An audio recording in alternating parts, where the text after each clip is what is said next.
seremoni, upacara, merayakan ulang tahun ini, ulang tahun itu, hari ini, hari itu, kita tidak anggarkan.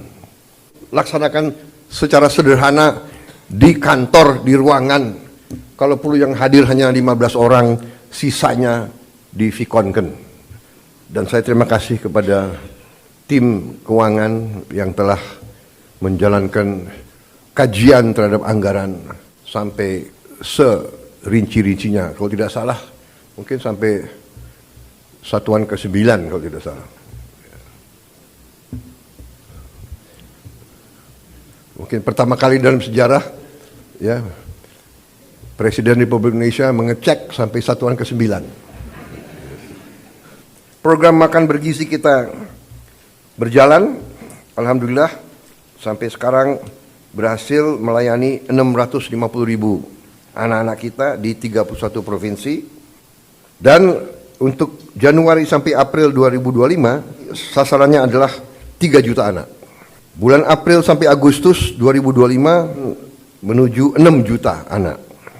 September kita harapkan 15 juta.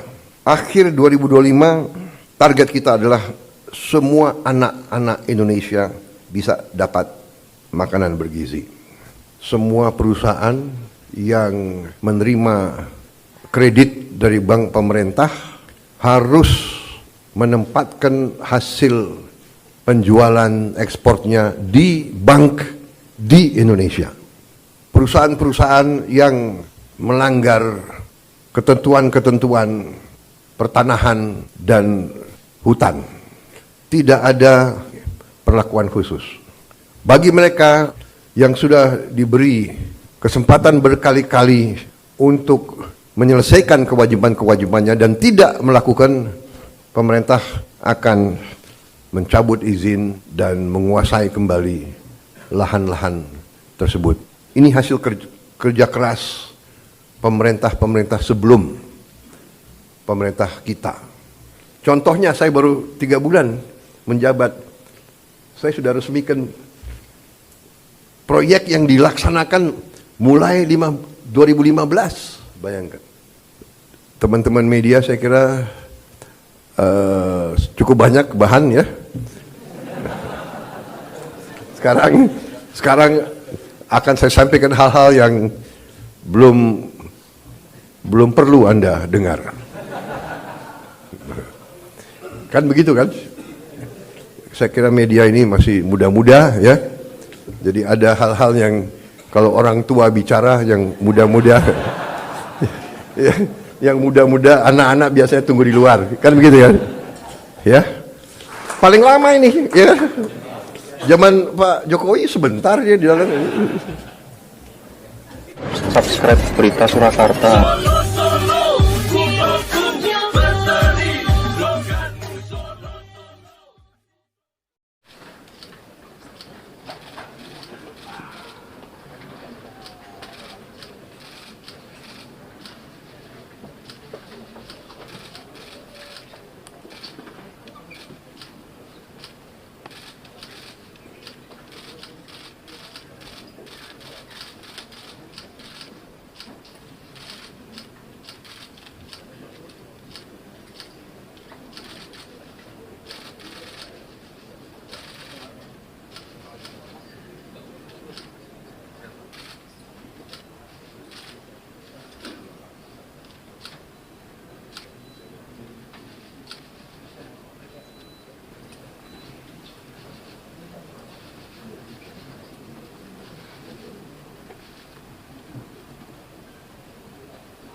Bismillahirrahmanirrahim. Assalamualaikum warahmatullahi wabarakatuh. Selamat sore, salam sejahtera bagi kita sekalian. Shalom, salve om swastiastu, namo buddhaya, salam kebajikan. Yang saya hormati Wakil Presiden Saudara Gibran Rakabuming Raka, para Menteri Koordinator Kabinet Merah Putih, para Menteri, para Kepala Badan, Jaksa Agung, Kepala BIN, Kapolri, Kasat mewakili Panglima TNI yang sedang dinas ke luar negeri, serta seluruh Wakil Menteri dan anggota Kabinet Merah Putih yang saya banggakan. Hari ini saya mengundang seluruh kabinet untuk kita melaksanakan sidang paripurna. Tentunya ini adalah pertemuan kita sesudah kita resmi 3 bulan menjabat. Setelah saya dilantik tanggal 20 Oktober yang lalu, kemudian saudara-saudara dilantik besok harinya tanggal 21, dan para wakil menteri sorenya. Jadi kita resmi menjabat, menjalankan mandat dari rakyat 3 bulan. Untuk itu, walaupun sebetulnya saya tidak pernah bekerja dengan target ratusan hari atau bulanan, tapi bagaimanapun itu merupakan suatu tonggak, suatu tahap yang kita selesaikan. Dan untuk itu saya kira secara objektif kita boleh bangga bahwa kita telah menunjukkan suatu hasil yang menuju kepada sasaran-sasaran kita. Saya apresiasi kerja saudara-saudara sekalian. Saya merasakan dan saya menilai kabinet kita sekarang bekerja sebagai satu tim. Saya merasakan ada suatu kekompakan, suatu kerjasama yang baik. Di sana sini tentunya masih harus kita perbaiki, itu wajar, ya. Tetapi yang saya rasakan adalah semua menteri, semua wakil menteri punya keinginan yang sangat keras untuk memberi hasil kepada rakyat. Itu yang saya rasakan. Dan saya ingin mengucapkan terima kasih kepada saudara sekalian. Demikianlah yang diharapkan rakyat kita. Kita berada di trajektori yang benar, ya. Saudara-saudara sekalian,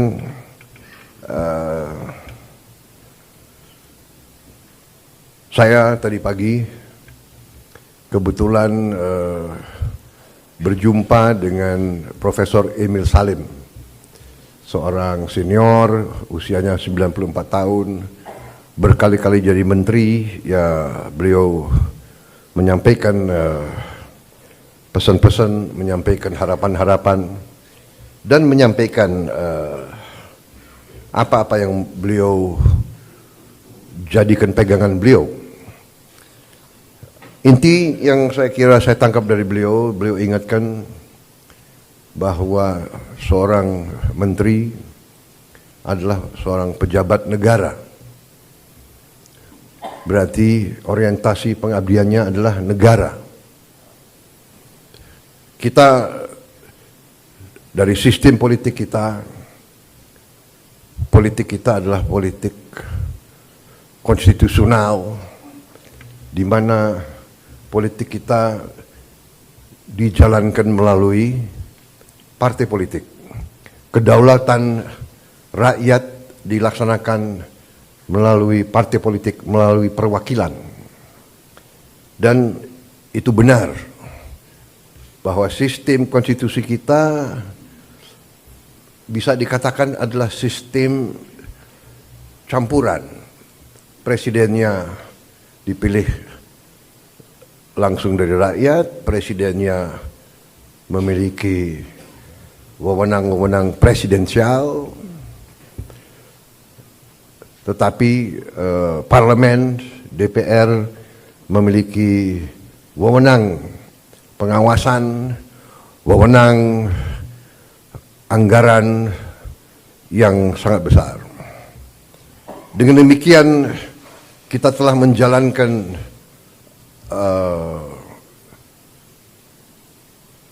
statecraft kita, bernegara kita telah jalankan dengan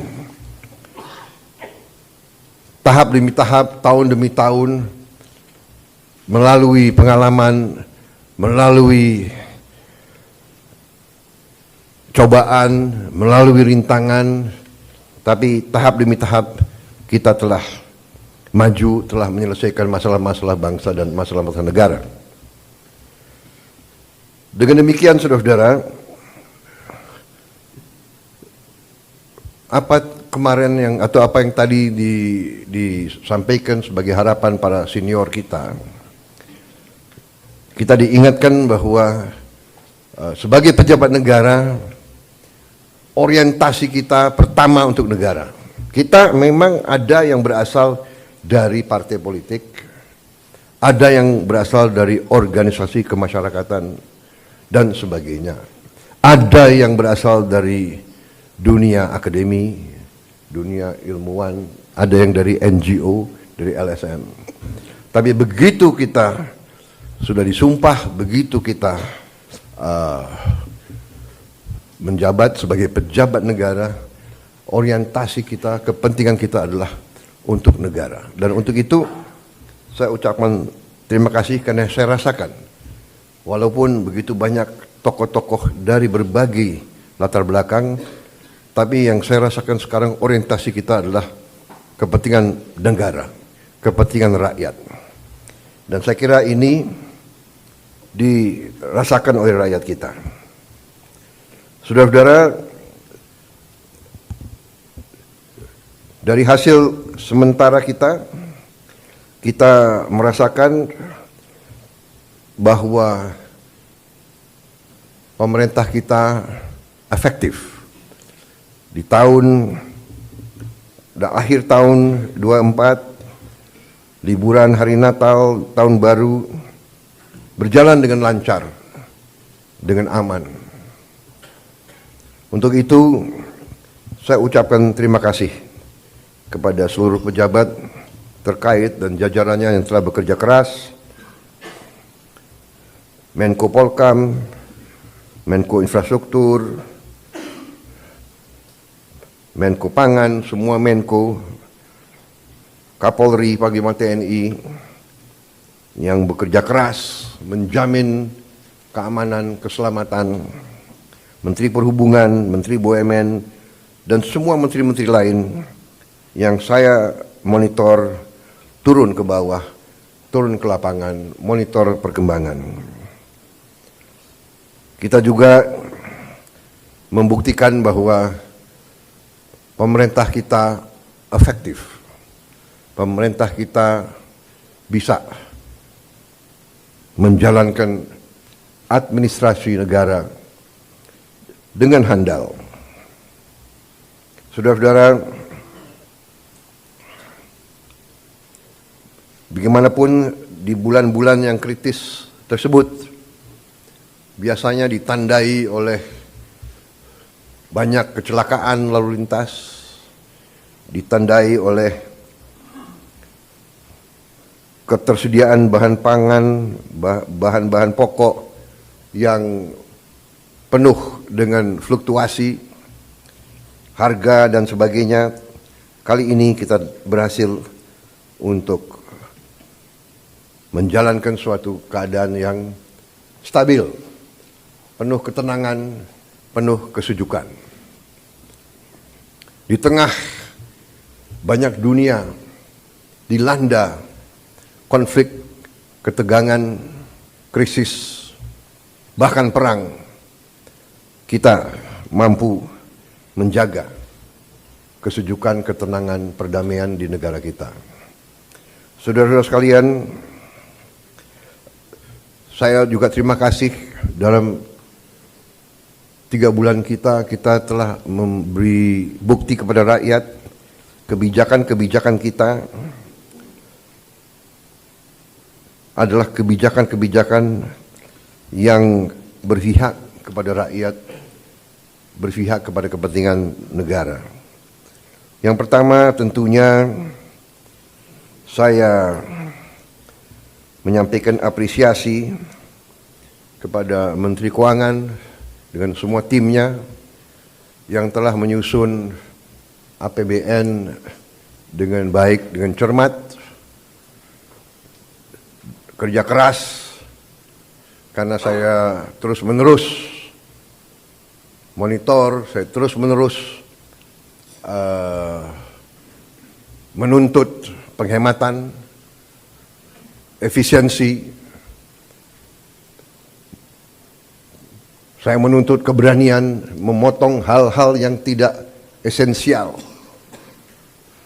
Saya tegaskan bahwa kriteria anggaran yang akan kita laksanakan, kriteria pertama adalah harus bisa menciptakan lapangan kerja. Sudah saya katakan berkali-kali. Kedua, harus meningkatkan produktivitas. Produktivitas ini harus bisa diukur dengan kuantifikasi. Berapa devisa yang dihasilkan? Berapa devisa yang dihemat?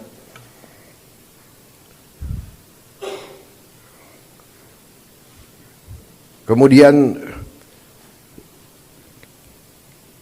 kriteria selanjutnya adalah harus mengarah kepada swasembada pangan dan swasembada energi.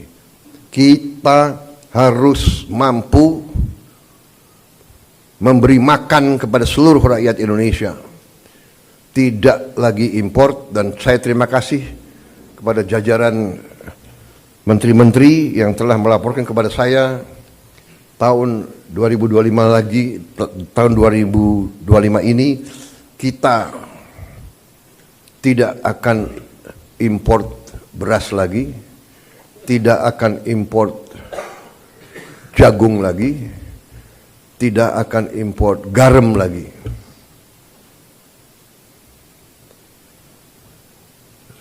Artinya, target yang saya berikan kepada kabinet bahwa Indonesia kita harus swasembada pangan dalam waktu 4 tahun. Alhamdulillah, target itu bisa kita capai akhir 2025, paling lambat awal 2026. Jadi mungkin 3 tahun lebih cepat dari sasaran yang kita tetapkan. Artinya bahwa dengan niat baik, dengan kerja keras, ya, dengan orientasi kepada negara dan bangsa, kebijakan yang masuk akal akan membuahkan hasil yang cepat. Ini harus kita yakini.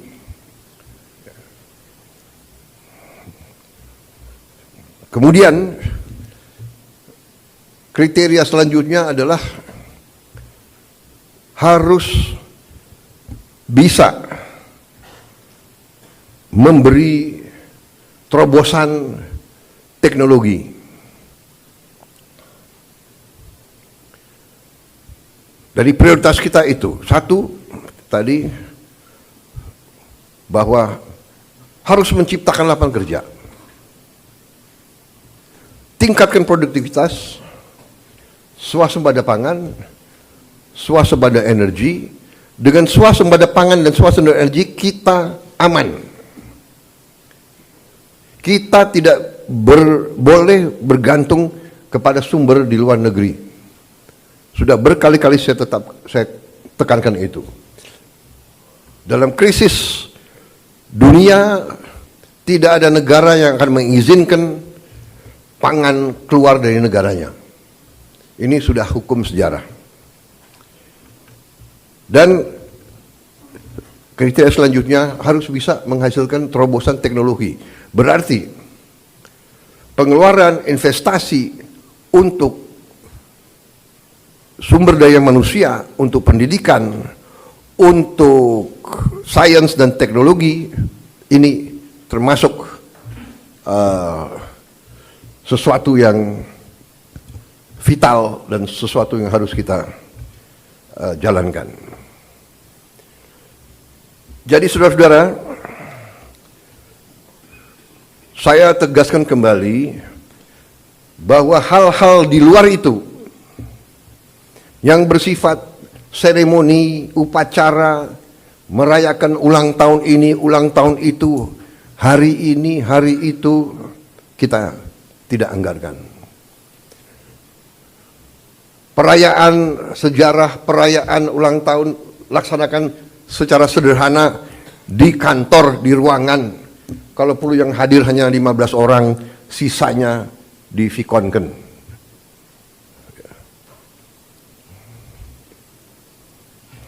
Perjalanan dinas dikurangi. Saya potong setengah. Dengan setengah kita bisa menghemat 20 triliun lebih.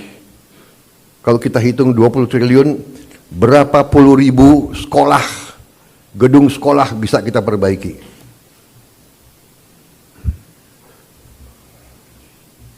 Jadi saya katakan benar-benar bahwa saya sangat serius dalam hal ini. Saya minta loyalitas semua menteri, semua kepala badan untuk patuh dalam hal ini, ya. Dan saya terima kasih kepada tim keuangan yang telah menjalankan penyisiran, kajian terhadap anggaran sampai serinci-rincinya. Kalau tidak salah, mungkin sampai satuan ke-9 kalau tidak salah. Mungkin pertama kali dalam sejarah, ya, Presiden Republik Indonesia mengecek sampai satuan ke-9. Jadi saudara-saudara pun mungkin tidak tahu anggaran-anggaran tersebut, ya. Karena kita sudah lama jadi orang Indonesia. Tapi ini saya kira sesuatu yang membanggakan. Dengan demikian kita bisa bekerja dengan sangat cepat. Saudara, program makan bergizi kita berjalan. Alhamdulillah, kita telah luncurkan tanggal 6 Januari yang lalu. Sampai sekarang berhasil melayani 650.000 anak-anak kita di 31 provinsi. Ini berkat kerja keras banyak pihak, ya, Kepala Badan Gizi, jajarannya, Mendagri, Menteri Pendidikan Dasar dan Menengah, Menteri Bappenas, Menteri Desa, Menteri BUMN, Menteri Kesehatan, Panglima TNI, Kapolri, para kepala sekolah, para gubernur, bupati, tentunya Menteri Keuangan, dan untuk Januari sampai April 2025, program ini sasarannya adalah 3 juta anak. Bulan April sampai Agustus 2025 akan menuju 6 juta anak. September kita harapkan 15 juta anak. Dan akhir 2025 target kita adalah semua anak-anak Indonesia bisa dapat makanan bergizi. Saudara-saudara, terima kasih kerjasama ini. Seluruh kementerian lembaga ikut mengamankan dan menyukseskan program ini. Kita akan bersinergi dengan pemerintah daerah, gubernur, bupati, wali kota, dan seluruh perangkat daerah. Saudara-saudara, ini adalah masalah strategis. Kita memperkuat masa depan Indonesia. Anak-anak Indonesia harus kuat, harus cerdas, harus semangat, harus sekolah dengan baik. Saya percaya dalam waktu yang tidak lama kita akan melihat peningkatan hasil kemampuan akademis anak-anak kita. Saya juga bertekad untuk melakukan langkah-langkah intervensi kepada semua sekolah di Indonesia. Sekolah dasar, sekolah menengah, SMP, SMA, semua sekolah yang dibina oleh pesantren dengan teknologi.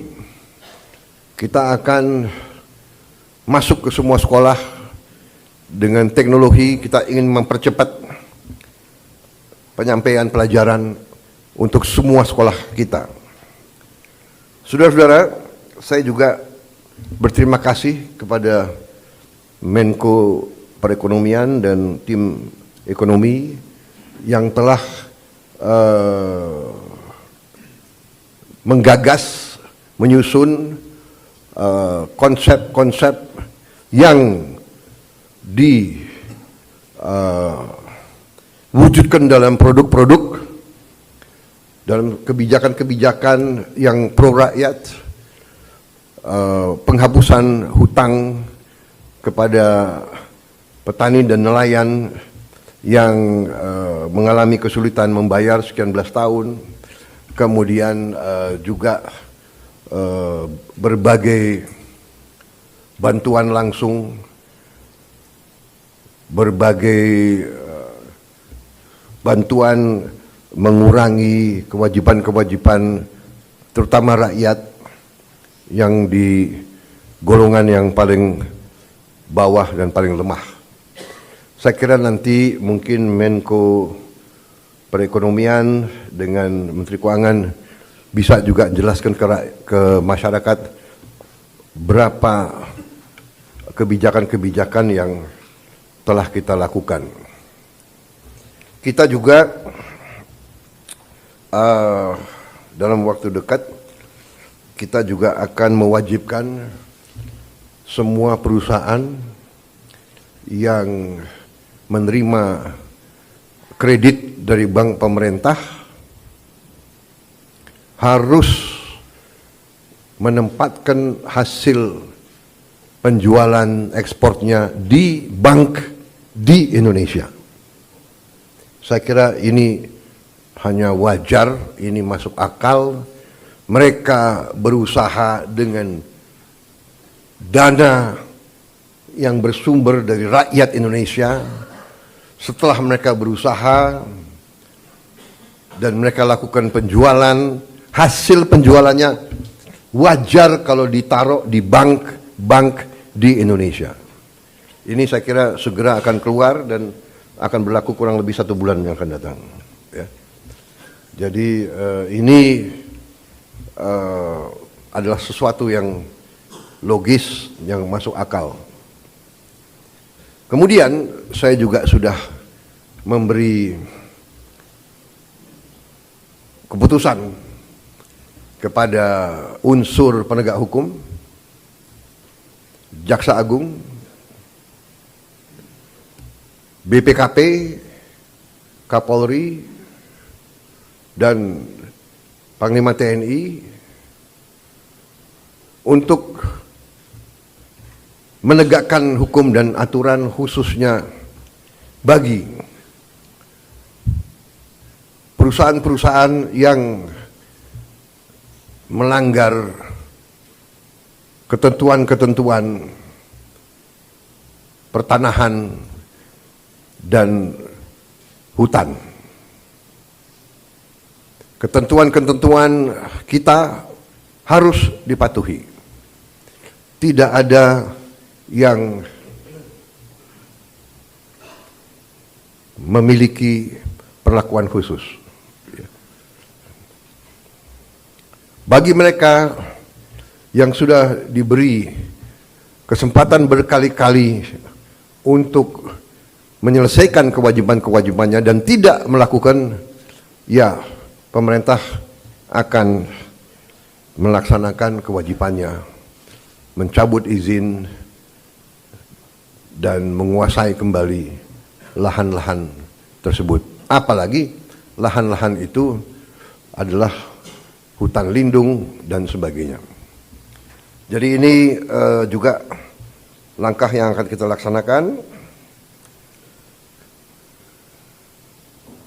Saudara-saudara sekalian, saya juga sangat berterima kasih kepada banyak jajaran. Baru hari Senin kemarin saya mendapat kehormatan meresmikan 37 proyek strategis ketenaga listrikan nasional, mencakup 26 pembangkit listrik dengan kapasitas total 3,2 gigawatt serta 11 jaringan transmisi dan gardu induk di 18 provinsi. Sebagian besar dari pembangkit listrik ini adalah energi bersih, energi terbarukan. Saya kira kalau dicek nanti, ini mungkin peresmian terbesar dalam satu hari. Ini menunjukkan daya kemampuan kita. Ya. We can do it. Dan ini saya harus sampaikan bahwa ini hasil kerja keras pemerintah-pemerintah sebelum pemerintah kita. Jadi marilah kita selalu menghormati semua pihak, semua yang telah bekerja keras, pendahulu-pendahulu kita. Kita sampai di sini bukan seketika. Kita sampai di sini karena perjalanan jauh. Pembangunan suatu bangsa bukan pembangunan 1 tahun, 5 tahun, 10 tahun. Pembangunan suatu bangsa adalah puluhan tahun.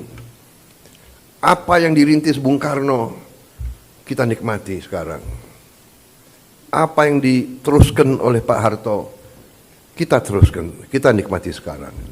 Demikian, presiden demi presiden, Pak Habibie, Gus Dur, Ibu Mega, Pak Jokowi, ini terus. Jadi, contohnya saya baru 3 bulan menjabat, saya sudah resmikan proyek yang dilaksanakan mulai 2015, bayangkan. Jadi inilah yang saya minta menjadi alur bernegara kita. Kita ini melanjutkan suatu long march, perjalanan jauh. Estafet demi estafet kita terima. Baru nanti kita akan mencapai cita-cita kita. Saya sangat optimis bahwa kita akan sampai ke situ. Saudara-saudara, Sementara itu yang saya sampaikan, teman-teman media saya kira cukup banyak bahan ya.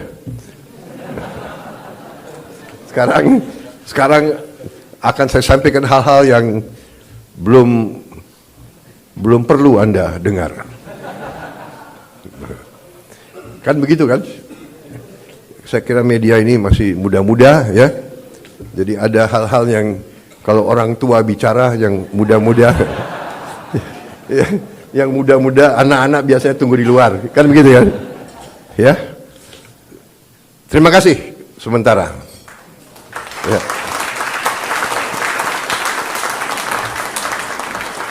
Paling lama ini ya. Zaman Pak Jokowi sebentar dia di dalam.